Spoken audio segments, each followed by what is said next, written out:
श्री राम।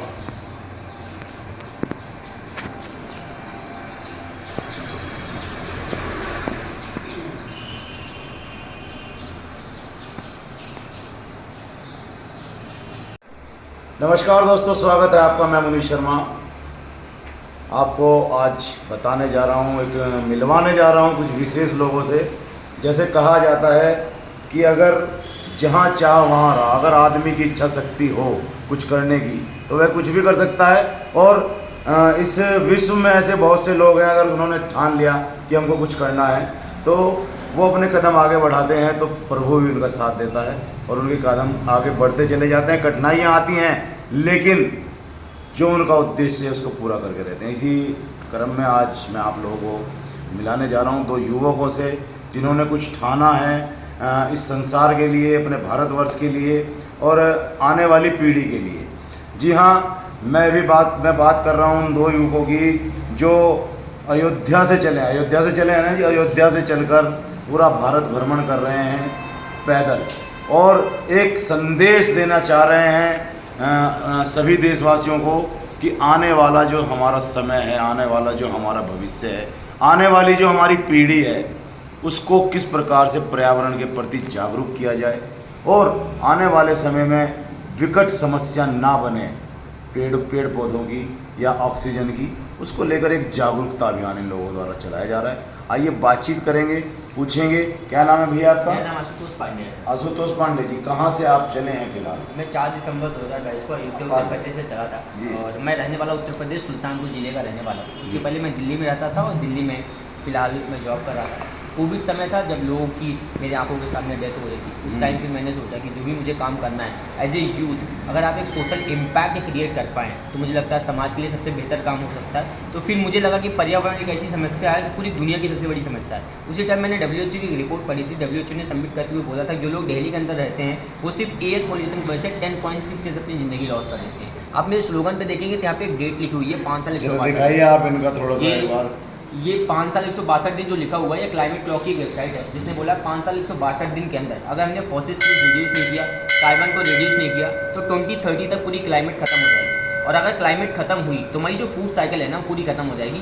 हमारे देश में 75% जो फार्मर है उनकी इकोनॉमिकल कंडीशन 2030 तक डैमेज हो जाएगी। अगर आज हमने पर्यावरण जैसे बड़े मुद्दे को अपना बहुत बड़ा सब्जेक्ट नहीं बनाया। हमारे देश में 142 करोड़ जनसंख्या है जबकि केवल 35 बिलियन ट्री है। अगर आप चाइना की बात करें तो उनके पास में 140 करोड़ लोग हैं और उनके पास में 140 बिलियन ट्री उनके पास में है। ठीक है, उनके पास एरिया ज़्यादा है बट आज ऐसा नहीं कि हम मैच्योर नहीं हो सकते, हम समझदार हो सकते हैं। हमें टेरेस प्लांटेशन की तरफ जाना चाहिए, हमें फार्मिंग की तरफ जाना चाहिए, हमें बैक टू इमोशंस की तरफ जाना चाहिए, लेकिन आज हम बात नहीं कर रहे हैं। उसी चीज़ को लेकर मैं 21 राज्यों के माननीय मुख्यमंत्री से, प्रधानमंत्री से, शिक्षा मंत्री से मिलने के बाद उनको ज्ञापन देते हुए फिलहाल आज मैं देवभूमि उत्तराखंड पहुँचा हूँ। तो अभी कितने राज्यों में भ्रमण कर चुके हैं आप? अयोध्या से चलकर कितने राज्यों में पहुंचे हैं? मतलब भाई उत्तर प्रदेश के बाद कितने राज्यों में? 14 राज्यों के। उत्तर प्रदेश के बाद बिहार गया, झारखंड गया, छत्तीसगढ़, उड़ीसा, आंध्रा, तेलंगाना, तमिलनाडु, केरल, कर्नाटक, गोवा, महाराष्ट्र और गुजरात के बाद मैं मध्य प्रदेश आया।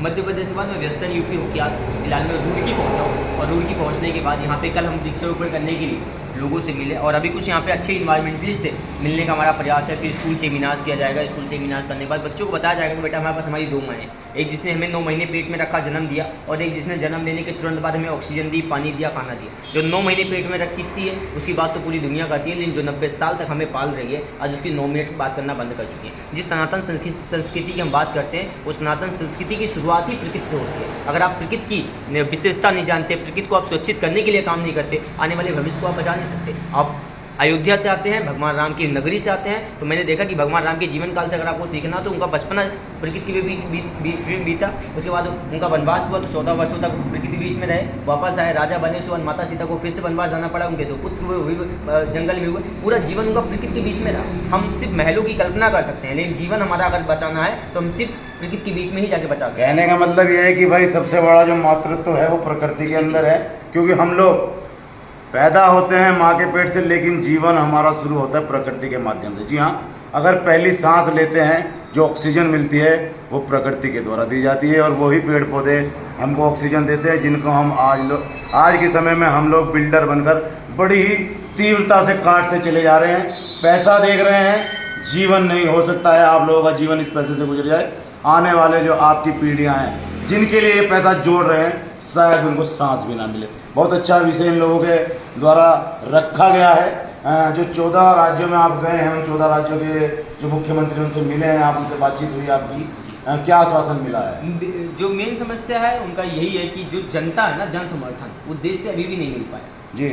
अगर जब तक जन समर्थन नहीं मिलता तब तक जो ऊपर की लेयर है ना, ऊपर की लेयर देखती है नीचे वाली जो जनता तुम्हारे साथ कितनी इन्वॉल्व हुई है। उन्होंने कहा कि Ashutosh you are doing great job, आप बहुत अच्छा काम कर रहे हैं, उन्होंने बहुत ब्लेस किया। बट पॉइंट है कि जब आपको आना पड़ता है फ्रंट पे काम करने के लिए, नहीं आज आपकी स्टेट में हूँ, मुझे आपके स्टेट में रहने की जगह चाहिए, खाने की जगह चाहिए, एटलीस्ट कुछ नहीं तो मोरल सपोर्ट तो चाहिए, बट वो भी कोई भी स्टेट नहीं कर पाया। इतना सक्षम हमारा देश नहीं हो पाया कि एक 25 साल के लड़के को जो अपनी 90,000 की नौकरी छोड़ के चल रहा है, किसी भी स्टेट ने 2 टाइम का खाना भी नहीं प्रोवाइड करवा पाया अपनी जेब से मैं करते हुए चल रहा हूँ। देखिए भाई, कहने का मतलब ये है कितनी अच्छाई कर लो किसी के लिए, लोगों को लगता है कि अपने लिए कर रहे हैं। जी हाँ, बात कर रहे हैं राजनेताओं की। राजनेताओं से मुलाकात हुई, लेकिन किसी राजनेता का इतना दायित्व नहीं बन पाया। किसी राजनेता ने यह मॉरल सपोर्ट देने की कोशिश नहीं की कि ये 2 बच्चे जो निकले हुए हैं, पैदल निकले हुए हैं अयोध्या से 14 राज्य भ्रमण करने के पश्चात ये संदेश देना चाह रहे हैं कि भाई इन्वॉल्वमेंट को बचाया जाए, पेड़ लगाए जाएं, उसके लिए कार्य कर रहे हैं। तो अब किसी भी स्टेट में जा रहे हैं, यंग ब्लड हैं, इनके पास अभी इनकम का कोई साधन तो होगा नहीं कि भाई इनकम भी साथ चल रही है और ये घूम भी रहे हैं। तो इतना भी मोरल सपोर्ट कोई राजनेता या कोई किसी प्रदेश का मुखिया इन लोगों को नहीं दे पा रहा है 2 बच्चों को, कि इनको रुकने और रहने और खाने की तो छोड़ दीजिए, साथ में अगर लग जाए वो वाला काम भी नहीं जाए। तो कहने का मतलब ये है कि हम लोग जागरूक दिखाई देते हैं, लेकिन कहाँ पर जागरूक दिखाई देते हैं? केवल इलेक्शन में। जी हाँ, इलेक्शन में वोट डालिए, जिताइए, केवल इतनी ही जागरूकता राजनेताओं के बीच में रह गई है और कुछ नहीं रह गई है। अगर हम किसी प्रकृति से संबंधित या आप लोगों से संबंधित या समाज से संबंधित कोई कार्य करते हैं तो वहाँ ये लोग 2 कदम पीछे दिखाई देते हैं। आगे कहाँ दिखाई देते हैं? वोट कीजिए, केवल वोट कीजिए इन लोगों को, बाकी सपोर्ट इनकी और कुछ नहीं है, क्योंकि कर नहीं पाते हैं भाई, हो ही नहीं पाता है। चलिए आगे की बात और कर लेते हैं कुछ इनसे। क्या उद्देश्य है? अभी मैंने आपसे जब बातचीत कर रहा था तो आपने कुछ कहा था कि आपकी कुछ योजना ऐसी है, आप चाहते हैं कि स्कूल में जो बच्चे हैं उन लोगों को स्कूली स्तर से ही पेड़ लगाने का एक बताया जाए, उनका ध्यान आकर्षित किया जाए और उसको एक सब्जेक्ट बनाया जाए जिसमें जो है कुछ मार्क्स वगैरह दिए जाएं, जिससे उसका उस पर ध्यान केंद्रित हो, उसकी ओर अग्रसर हो। तो क्या कहना चाह रहे थे, किस प्रकार का विषय है? मेन कारण ये है कि हमारा जो देश है वो युवाओं का देश है। यहाँ पे 55% की यूथ पोटेंशियल है और आज जो क्लास 1 से क्लास 12 वाली जो हमारी लेयर है ना, इसका कंट्री में 0% का कॉन्ट्रीब्यूशन है। ना फिजिकली कुछ कॉन्ट्रीब्यूट कर पा रहा है, ना इकोनॉमिकली कुछ कॉन्ट्रीब्यूट कर पा रहा है, ना ही एजुकेशनली कुछ कॉन्ट्रीब्यूट कर पा रहा है, क्योंकि 12th तक इसको रोबोट बनाए जा रहे हैं, इसको सिर्फ पढ़ाए जा रहे हैं, मार्क्स के पीछे भगाए जा रहे हैं। 12th के बाद बच्चा पूछता है अपने पेरेंट्स से, बड़ा पापा 12th के बाद मैं करूँगा। तो हम चाहते हैं कि उसको एक पॉलिसी इंट्रोड्यूस की जाए क्लास 1 से क्लास 12 के बीच में। जब बच्चे हमारे स्कूल जाते हैं, फ्रॉम दी स्टार्टिंग सेशन हम बच्चों को अपनी तरफ से पेड़ दें, बच्चों उस पेड़ को प्लांट करें, उसकी एनुअल ग्रोथ के बिहार पे हम उसको बोनस मार्क्स दें। अगर ऐसा कर पाए तो ऐसा उत्तर प्रदेश में हम 5 करोड़ पेड़, पूरे देश की बात करें तो 20 करोड़ से ज़्यादा पेड़ लगा पाएंगे और 20 करोड़ यंग जनरेशन को पर्यावरण के प्रति लेके जा पाएंगे। पेड़ पर्यावरण की शुरुआत होती है जब आप एक पेड़ लगाते हैं। बोला जाता है if you love a tree you will be more beautiful then before. अगर आप किसी पेड़ से प्यार करते हैं तो पहले से कहीं ज़्यादा खूबसूरत हो जाते हैं या फिर होने लगते हैं, आपका इनर सेल्फ चेंज होने लगता है। तो हमें बच्चों को इन्वायरमेंट की तरफ ले जाने का जो पहला तरीका होगा वो पेड़ की तरफ उनको लेके जाना, वो पेड़ लगाए। जब उसमें पानी डालते हैं, जब उसकी टेक केयर करते हैं, वो इमोशनल होने लगते हैं, फिर सोसाइटी ओरिएंटेड होने लगते हैं, सेल्फ ओरिएंटेड नहीं होते। आज की जो हमारी यंग जनरेशन है वो बहुत ज़्यादा मनी ओरिएंटेड, फेम ओरिएंटेड हो चुकी है, फैमिली ओरिएंटेड हो चुकी है, वो सोसाइटी ओरिएंटेड नहीं है। इसी वजह जो मुझे सपोर्ट नहीं मिल रहा है, बहुत बड़ा रीज़न ये भी है कि लोगों को लगता है अपने लिए काम कर रहा हूँ।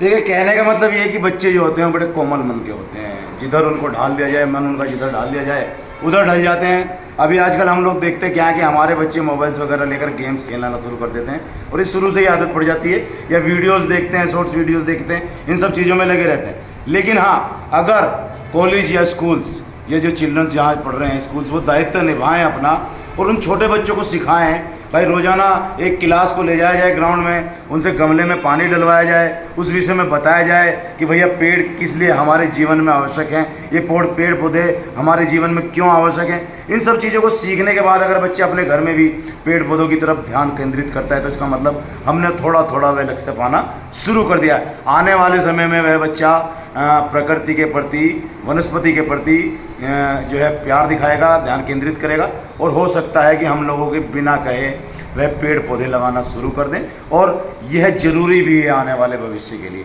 आइए हम दूसरे भैया से भी बात करेंगे। आप दोनों एक बार सामने आ जाइए जी।